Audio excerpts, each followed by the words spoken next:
Going into the playoffs, the Cowboys were favorites over their longtime rivals, the 49ers, and while many people remember this game as just a brutal self-destruction by the boys, specialists will never forget how Bryan Anger, their all-pro punter, almost put them entirely on his back to save the game, and it starts how it usually does, with the Cowboys laying an offensive egg in their own territory, forcing Anger to punt out of his own end zone to give their defense just a smidgen of breathing room, and despite some pretty shoddy tackling attempts, that's exactly what he does, pushing the Niners back into the 30s with this punt. The next punt, despite the Cowboys' best efforts to turn the ball over, they pull essentially the same maneuver in almost the same territory, but this time Bryan Anger's monstrous cannon for our legs lets off a missile that turned the heads of many a U.S. general as he pushes them deep back into their own territory at about the 21-yard line.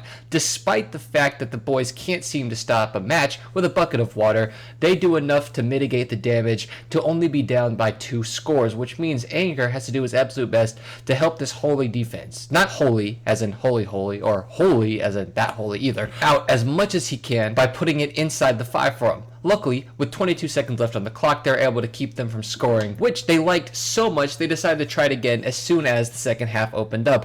But it seemed like divine intervention was telling the Cowboys they needed an actual offense if they're going to win, because this one punt gets the roughing the punter call, which means a free first down, but the Cowboys were all like, what? No, we wanted to punt. What are we supposed to do with this? Go out and punt it again. In which case, this time, the A&T Stadium had to intervene, slapping the ball away. It's like, guys, it is 4th and 7, you're down by 2 scores, and you haven't really made any progress on offense. We should really try to maybe go for one. But they ignore the stadium gods and sent Anger back out onto the field, and for what it's worth, he hit a freaking good ball. I mean, he sends this thing into low orbit, forcing a fair catch inside the 10. For his last punt, the Heavenly Bodies just let it go. When it's 4th and 2, and you're around midfield, being down 16 points in the third quarter, and you punt, you're clearly not super concerned with winning, and for what it's worth, this is a absolutely massive punt, but here's where Anger really secures the bag as his team's most valuable player. When they need him the most to mount a comeback and the offense stalls once again, they call on the punt unit, but this time Anger is forced to deliver an absolute strike to the gunner,